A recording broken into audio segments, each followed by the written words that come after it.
Good morning, everybody. It's great to be here. Thank you for the time. Thanks for the introduction, Nick.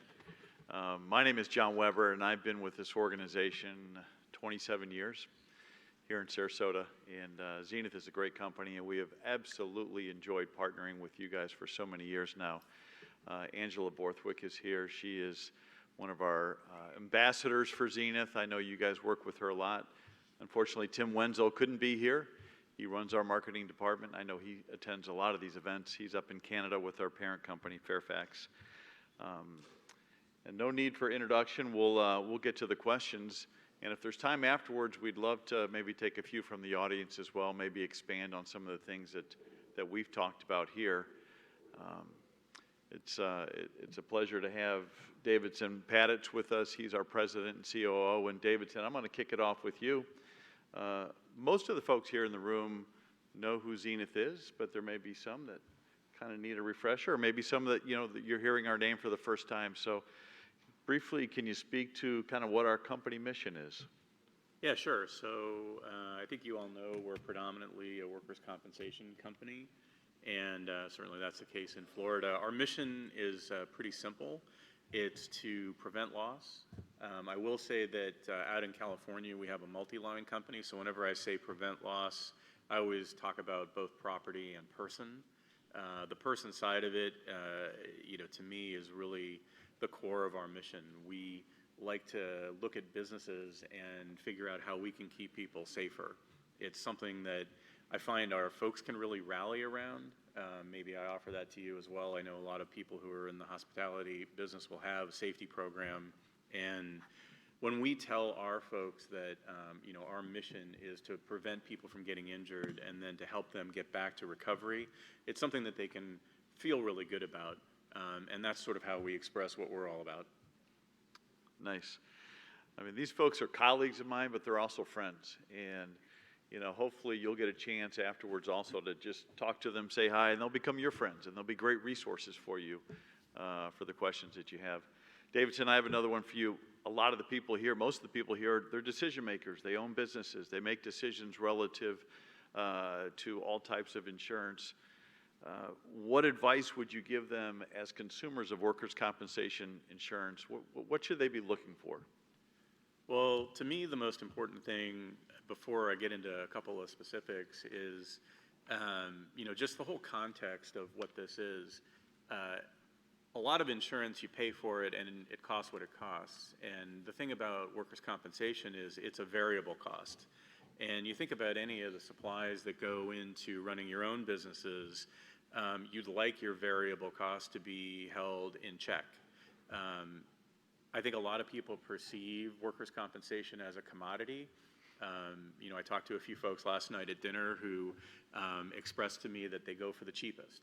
And of course, I am who I am, and I don't actually think that's necessarily the best way to go, because I do think if you invest in value and you invest in quality, you can get a different outcome. I don't think looking at least in my mind, workers' comp insurance as a commodity, it's no different than a good meal or a vacation or a hotel room. This Ritz-Carlton hotel room is quite a bit different than some of the other places I've stayed recently.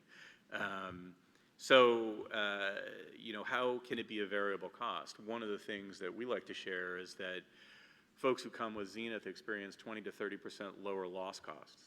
That then goes into, depending on the size of your business, if you're buying a policy that's on a guaranteed cost basis, it ends up becoming cheaper over time because your experience modifier goes down.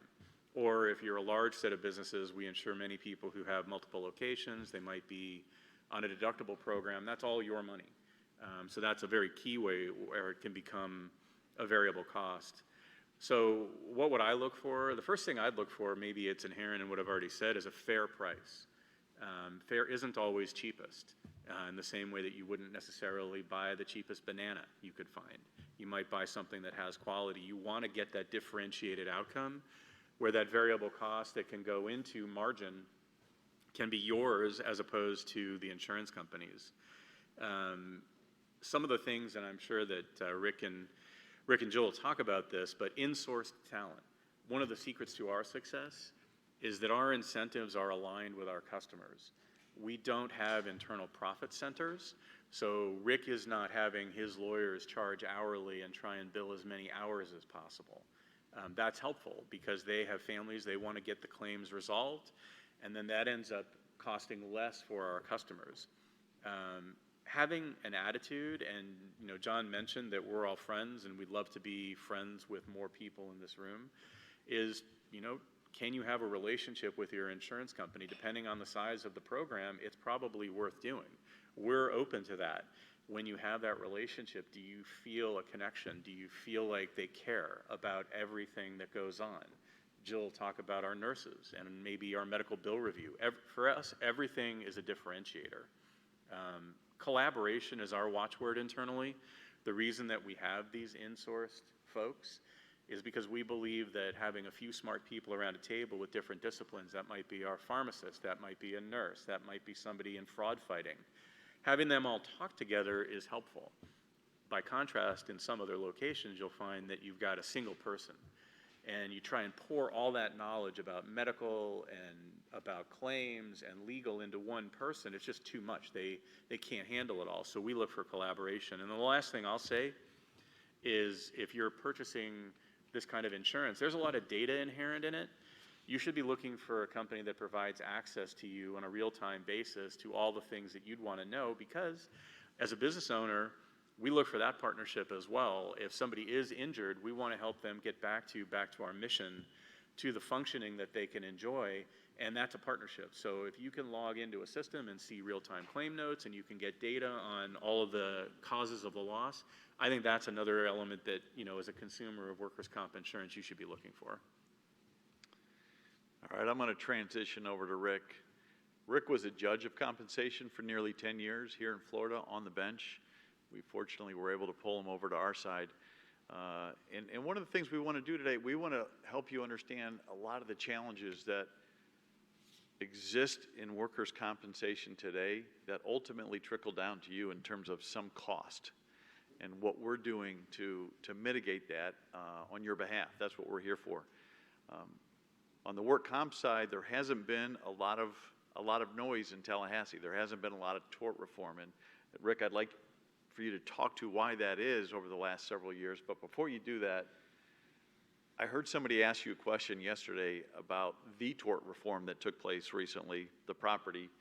And I thought your answer was very interesting, comparing it to a friend of yours who is on the legal side that's in that business. Can you just talk to that real quick? Sure. And first of all, a very small portion of my job is governmental affairs. And I can tell you that your team with Carol Dover and with help of Tony Davenport are 800-pound gorillas in Tallahassee. You are extremely fortunate to have them working for you because, the state with a strike of a pen can really affect your business. So you're well covered up there. And really strong team. As a result of their involvement, along with others, there was significant tort reform in Tallahassee this year, finally. And the analogy John was wanting me to speak to, and this is true, one of my very good friends, he's a lawyer, and he is absolutely on the other side, okay? To the point where we can only talk about baseball and football. We can't talk about business. But the first time they went after tort reform, and the way this works is they push tort reform through, and it makes its way through the legislative process. And in the past, even Republican lawmakers who were trial lawyers would water it down at the last minute. And they would proclaim, we did tort reform this year. So I'd call my friend up. I go, hey, Dave, they got you, didn't they? He went, yeah, I just bought a new boat. All right. So second iteration went through. I said, well, I know they got you this time, didn't they, Dave? He goes, I just cleared my lot in the Bahamas where I'm going to drive my boat to every weekend. Okay. And he was right, because things didn't slow down. This session went through, and I read about it, and I said, this seems significant to me. So I called Dave. Hey, Dave, what's up? He says, well, I've got enough cases under the old law until I retire. So that tells me that they got them this year. So the bad lawsuits that you've been facing for decades, I think, are going to be highly tempered. You won't see immediate relief. Everybody's saying it takes a year to 18 months, and I truly believe that you're going to be more on par with other states, which is a good thing for y'all business-wise. Didn't we see a bunch of firms file a bunch of lawsuits right before the deadline? Yeah, one of the things they did is they shortened what's called the statute of limitations, which is a time period you have to file a civil lawsuit. In Florida, it was 4 years. So you could have someone that was hurt in your restaurant. Maybe you didn't hear much out of them after the initial incident report, and a lawsuit pops up 3 years and 9 months after the event. Now they only have 2 years. And that affected the current cases that were already in the pipeline who had 4 years to file. They shortened it to 2, so they had to rush to file their lawsuits. Otherwise, they were time barred. That's why you saw a big influx right before the governor signed the bill into law. So it's going to be interesting to see how this plays out. It's interesting in getting to the comp subject. I went to Tallahassee before the session started. I'm on the Florida Insurance Council, and we met with leadership, the Senate President, and the Speaker of the House. And I went in, I said, hey, first of all, the Senate President was on the phone with John Morgan, who was begging her not to do what they were going to do. So he was doing everything he could to avoid this package going through, and he did not get his way this year. But I said, are you going to do anything with workers' comp? And they both said, why? It's the only line of insurance that's functioning well in Florida. And it's true. Our legislature has always been reactive. They will react to a crisis. They don't necessarily do well in looking ahead and avoiding a crisis. And property has been a crisis and liability for quite a while, and they finally got it. Well, comp was a crisis back in 2003.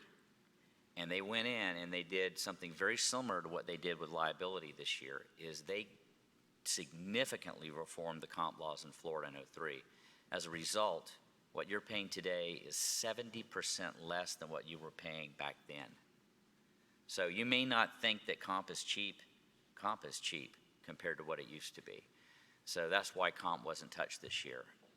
I think that may change in a couple of years for things I'll discuss later. I think that we will be back in the comp crisis business, and we're trying to forecast what that looks like and what we can do to help avert the crisis. Thanks, Rick. Jill, despite the fact that there's no work comp reform, there's still a lot of really bad things happening out there that we're trying to fight and mitigate. But as our chief medical officer, Davidson wanted me to ask you this question. Great. Jill reports to Davidson. So what does a chief medical officer do every day? Because I wasn't sure. So I have the privilege and honor of leading our team of physicians, nurses, and pharmacists nationally. I am from Miami, Florida. I get to live in Florida, but I do have national responsibilities for our medical team. Our medical team consists of 3 full-time physicians. I'm board certified in occupational medicine, so I have this crazy passion for workers' comp. It's just been in me since I graduated med school, I guess, or started residency 20 years ago. And then 2 other full-time physicians who are also board certified in occupational medicine. So truly understanding the nuances of workers' comp.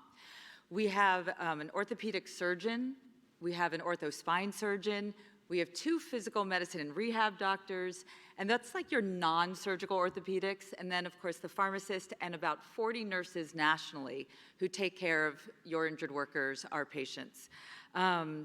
One of the biggest things that I do is work on a multidisciplinary team. So it's claims, it's legal, Rick's group nationally, and underwriting, marketing, everybody trying to understand, even based on the individual claim level, what is that telling us about what we're seeing in the workers' comp environment? What is that telling us about things happening in medicine, within not only workers' comp, but just in medicine in general? Identifying issues, creating strategies to address these challenges, and we'll talk a little bit further, I guess, about these challenges that we're facing. But I think the more proactive you can be, the better you're able to address things that could potentially cost a lot of money for you and for the system.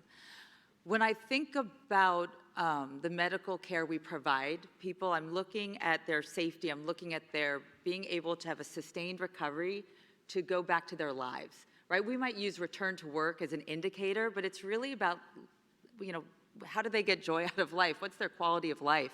And we don't want to impact them. We want people to leave work in the same shape that they arrived. And the the best way to do that, of course, is through prevention, but sometimes we have to make sure that we can get people back to their normal through the workers' comp process. I look at getting patients the right care at the right time, like not delaying things, by the right doctor, at the right place, for the right cost. So there are a lot of pieces to being a chief medical officer, Davidson. It's education internally and externally.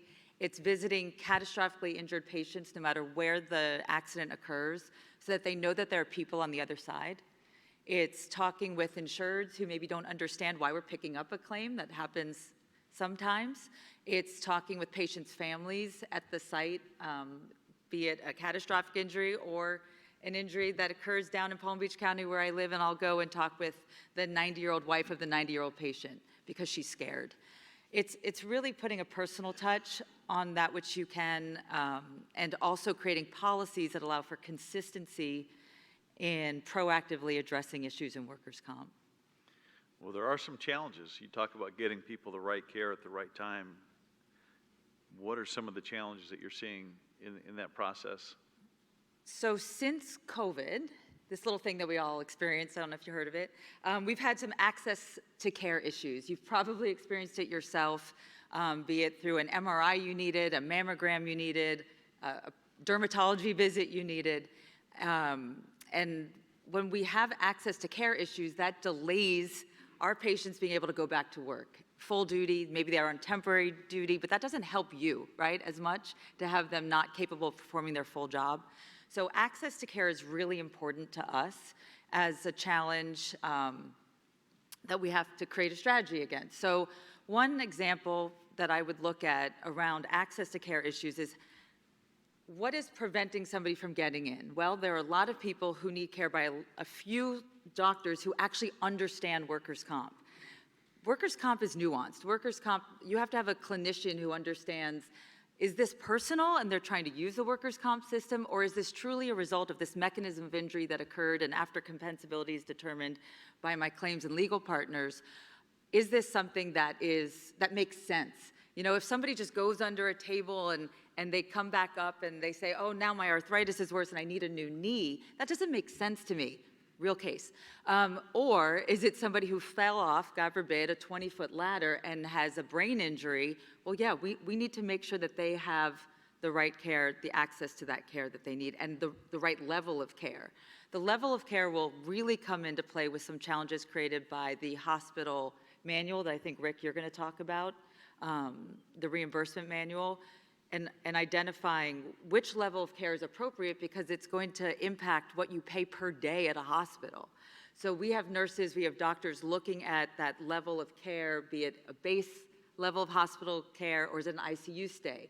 And if it's an ICU stay, does that mean that they're expecting an ICU payment the whole hospital stay, or might it be stepped down? And when step down, what I mean is if you're in the ICU, but then you get to go to a regular bed, we shouldn't be paying an ICU rate if they're in a regular bed, and they will pull that trick day in and day out. Hospital consolidation is another challenge. So hospitals have bought up physician practices, and what happens is then in the contract that these physicians sign, they are obligated contractually to refer within that hospital system, but that may not be the best place of care for the patient. So we had somebody who was injured, catastrophically injured with a brain injury, and we wanted to send them to one of the premier places in the country, which we have a relationship with because they understand your needs as an insured and our needs to get people better as fast as possible. And this physician who was referring the patient out said, refer within our system. Well, their system has a place for rehab that I wouldn't want to send anybody. And so I called that doctor, because that is something that we do, is we have these relationships with the physicians and call them up doctor to doctor and say, why would you do that? You know that Shepherd Center is better than where you want to send this patient. I have to. So that's when you say, well, can you just write refer to rehab? And then I can direct, because I have that right in Florida to direct care to a specific place. Can you please let me exercise that right? And we were able to send her to Shepherd Center. She had a great recovery. But those types of challenges are real. When a hospital owns the doctor, right, owns that contract, the doctor is not behaving in the way you'd expect them to. Another challenge would be physician dispensing. Physician dispensing is when a doctor can dispense medication out of their own office because it's more convenient. Well, no, we have drugstores, we have Publix, we have everything on every single corner, CVS, Walgreens, Costco. There are lots of different places where people can get their prescriptions. It's actually best if somebody goes to the same pharmacy for all of their medications. It's safer.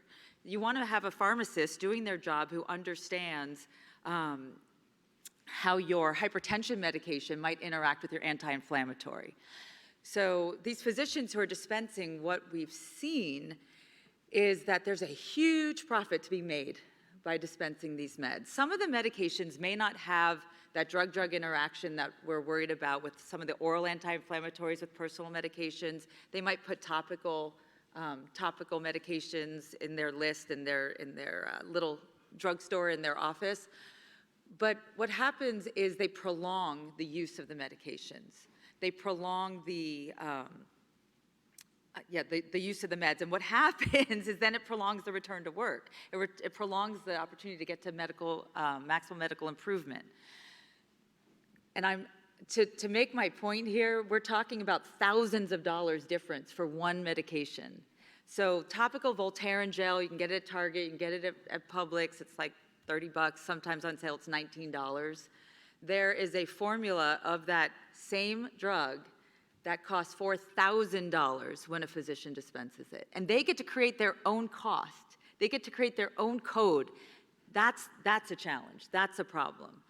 So I know, Rick, you're probably going to talk about some recent political influences on that issue. I think the other thing to think about is the impact of medical technology and innovation. When you're looking at durable medical equipment, you can have I won't even call it the Cadillac anymore, I'll call it the Ferrari of DME, but what do you really need? What does a patient really need? What makes the most sense for them? Do they need a $6,000 piece of equipment when the $600 piece of equipment does the exact same thing? Those types of challenges. And again, the final thing on medical technology, I would say, are the robotic surgeries. In Florida, it's a problem. We now have physicians and surgeons coming out of training who only know how to use a robot. That's a problem because robotic surgeries, the facilities will charge $100,000 for the use of that robot. For, let's say, a hernia surgery that should cost like 10. That's impactful. So these are the challenges that we address. This is why we direct care to specific doctors who understand all of these pieces and why we have nurses and physicians on our side looking at these and planning ahead for all these challenges. I mentioned earlier that you should be looking for that kind of passion with your worker. That's what it looks like, so. It's a great example of that. And it takes resources. It takes resources who understand what's happening to fight those battles for you.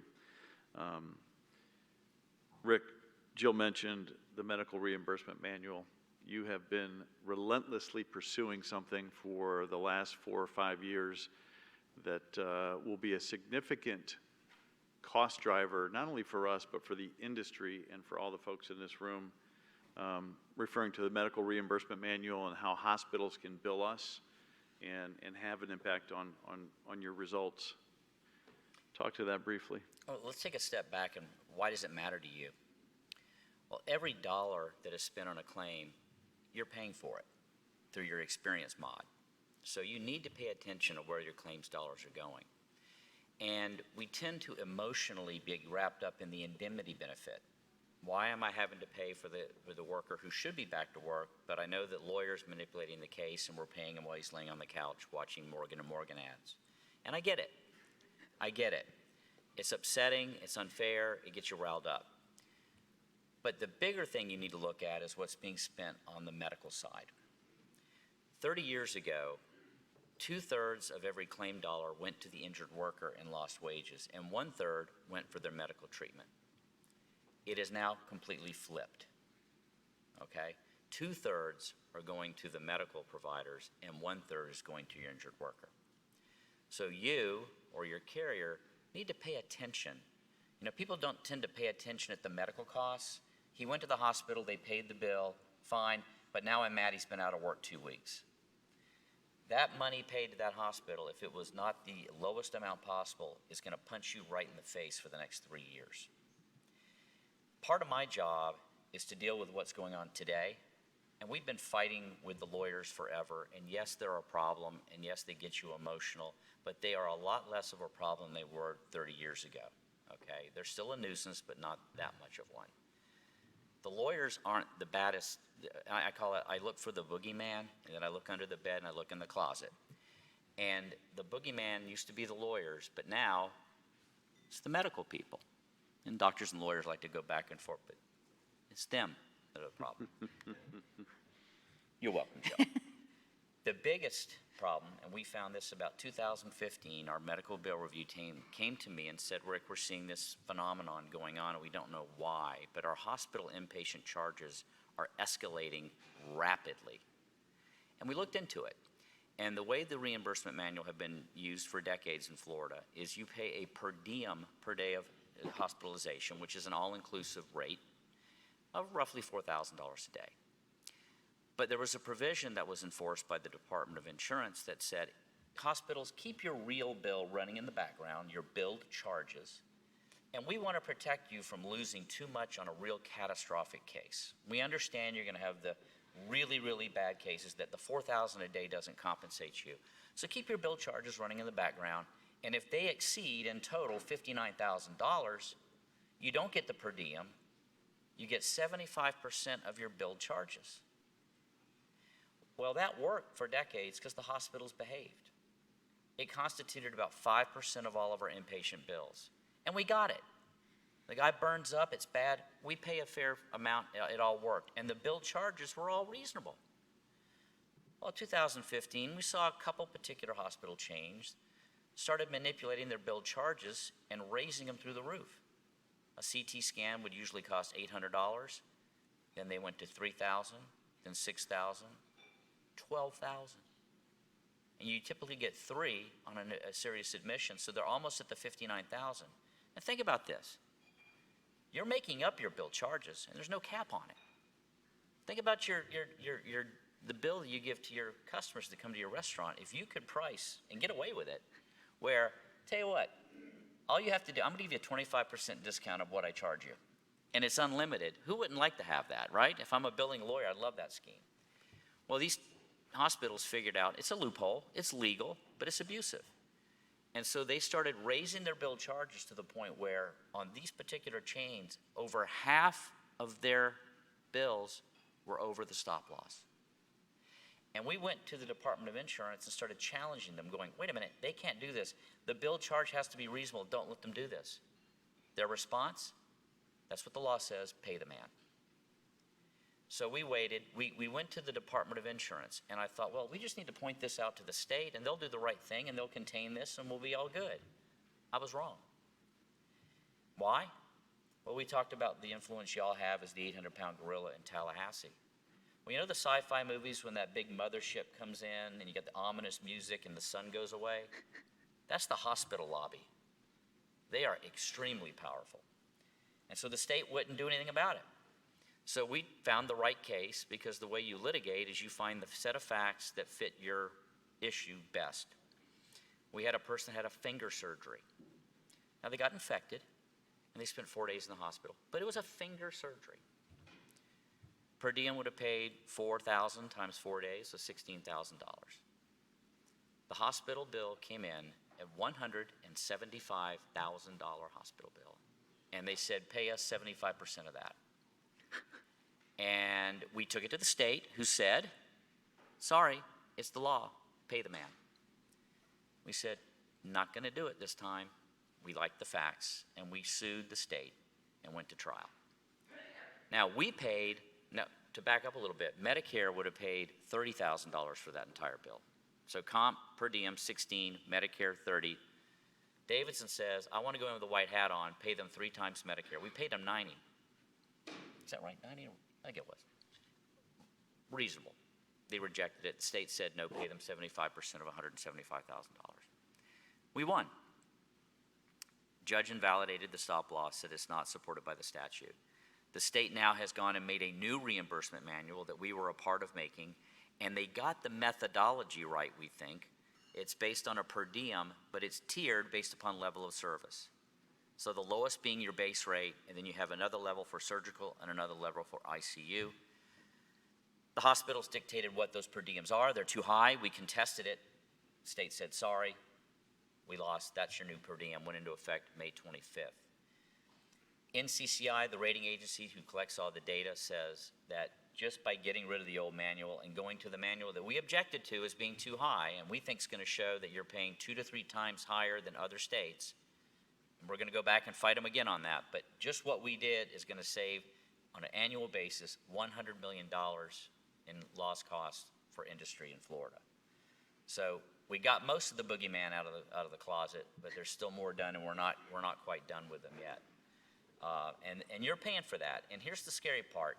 When we decided to go after this, I went to the insurance industry as a whole. I said, guys, here's what's going on.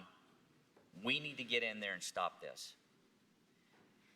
It was 3 of us, Summit, and Normandy, the only 3 that did. The rest said to me, why are you messing with that? That's a pass-through that goes right into the premium. And that means it goes through, they pay increased premium going forward, who cares? One final thing I'll say. With the new manual, we're looking for the next game. It's like playing whack-a-mole at the carnival. We got rid of the stop-loss game, but I see forward that what they're going to do, and Jill touched on this, is they're going to try to get people into the higher tier. They want the higher reimbursement rate. They want to hold them in ICU longer. Those are the games. So what you need to pay attention to as a consumer is you need to make sure that whatever insurance company you have is paying attention to those bills, is not looking at it as a pass-through, is pushing back, because you can push back and have auditors go in and say they didn't need to be in ICU 4 days, it was only 1. You need someone who's going to pay attention to those bills and pay only what you owe and not just pay the bills when they come in. Well, even on the, I'll say something on the front end. I mean, if anybody's ever had a loved one in the hospital, the most important thing you can do is show up and actually go to the nursing station and advocate for your loved one, for your mom, your dad, or whomever.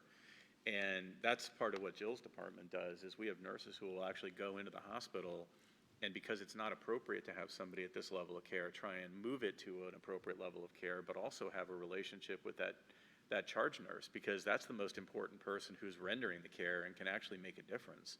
If you've got that kind of passion for the product, then you can make a huge difference, or you can end up getting the pass-through. Well, in addition to that, then on the other end, we have our medical audit team. So a team of nurses who look at why was somebody in the ICU? Why was somebody at this level of care? Was it because they just didn't have a bed available? Well, why should you pay for that? That doesn't make any sense. So we're looking at it proactively from the front with our team of nurse consultants, and then on the back end with our nurses who work on our bill review team. And that's, I think, something that is different for us, I think, is where you have bill review and medical constantly talking. I call our head of bill review my work husband. We are constantly talking, because that's where you see the impact of all of these challenges we talked about. The consolidation, the manual, and then maybe physician. Well, we could be up here all afternoon talking about this stuff. I think one word that each one of you said was the word care. You have to care about these things to make an impact on them, and obviously they do. I think we just have a couple more minutes, so 2 more questions. Davidson, technology is really important in all of our lives, all aspects of our lives. Are there elements of technology, data, analytics, that you would recommend our audience look for in an organization when they're purchasing, whether it be work comp or any other line of insurance? How should technology impact their decision-making process? Well, I'll touch on a few things. I said one earlier, which is that real-time information. You want to be able to check on your claims. You want to be able to see what's going on in real time. Particularly for folks that have a pretty complex operation, you want to be able to zero in on, and we have reports that we provide to policyholders, but the time of loss, the cause of loss, maybe the manager on duty, because all of those elements can impact, how the operation is running. We believe, and maybe it's inherent in what we've said, communication is critical. We found a while back that a real driver of claims lasting longer than they should was that people were missing their doctor's appointments. And so we created an app for the injured worker they can download on their phone, and then they can communicate directly with their adjuster. But it also automatically reminds people, hey, your doctor's appointment's coming up in 48 hours. Like we get this now. I mean, my dentist sends me these things. They want to keep their practice running. In our situation, we want to make sure that the person's getting to see the doctor so they can get back to work as quickly as they should. So looking for something like that. Cybersecurity is the thing that keeps me up all the time. Any insurance company, but particularly a workers' comp company, has all of your employees' personal health information or personally identifiable data. It may seem weird and you might not do this, but I recommend people kick the tires on the cybersecurity program that a company has. Every time we contract with somebody, we're required to ask whether or not they meet certain standards, because we're giving our data to them, same as you're giving data to us. The last thing you want to do is have a target situation or one of those breaches where it turns out that your employee's information is out there, because reputation takes a long time to gain and it can be lost like that. So that's one thing. And then the last thing I'll mention, we do, you hear about all this artificial intelligence and so forth. We have a number of predictive models. We want to get ahead of the game. And so we have models that predict a claim that might become litigated. We have models that predict whether a claim might last longer. We have a model that'll predict people who might get addicted to opioids. And that's just a way of helping our adjusters and our attorneys and our nurses look at a file differently and think, not what's right in front of me, but what's in the distant future that I might be able to prevent going wrong. So those are some of the things I'd take a look at. Yeah. Well, it's clear that today's issues are not yesterday's issues, and they're not going to be tomorrow's issues. And you really need to have a team of experts who understand, who care, to try and anticipate what's coming down the pike. I think we're probably getting close to running out of time. Is there a burning question in the audience that our panel can answer for you? We got one in the back there.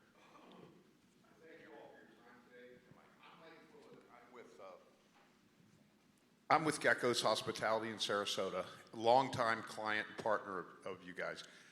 I just want to stress the access to providers after an employee injury. We've been just having major problems with this, scheduling MRIs, to try to get folks back to work. They can't go back to work until they have these things. And then unfortunately it makes you look bad and me look bad. I mean, that is a huge problem, at least on 2 claims in the last year that we have. But thank you for acknowledging that and working on it. And thanks for being here and being a great sponsor of FRLA. Thank you. So one of the things that we noticed is that physicians retired, they lost their front office staff, their back office staff, so there are all these delays. What I'd like to do actually is talk with you afterward, and we can see what other option we can do specifically for you. We have a 24/7 telemedicine option now that sometimes can help people who have injuries that occur later at night, on the weekend, on holidays, when you don't want to use an emergency room. And this is a company that understands workers' comp. It's in their core. So I'd love to talk with you after. Yeah, Mike, thanks for your business. You've been a great partner of ours for a long time. It's good to see you. And for those of you who are also policyholders or future policyholders, pick up the phone, call us. We'll jump on it right away. One thing I can promise you is you pick up the phone and call someone at Zenith, you will get someone live. You'll get someone that will be there that cares and wants to understand how to solve your problem. And Mike, that 1992 salad is amazing. Yes, it is. I'm a frequent flyer, if you haven't figured that out. Anyone else? Any other questions? Carol, Nick, Jeff, Oh, thank in you the for the back time there. today. Oh, do we have another one? There's One more right there. question.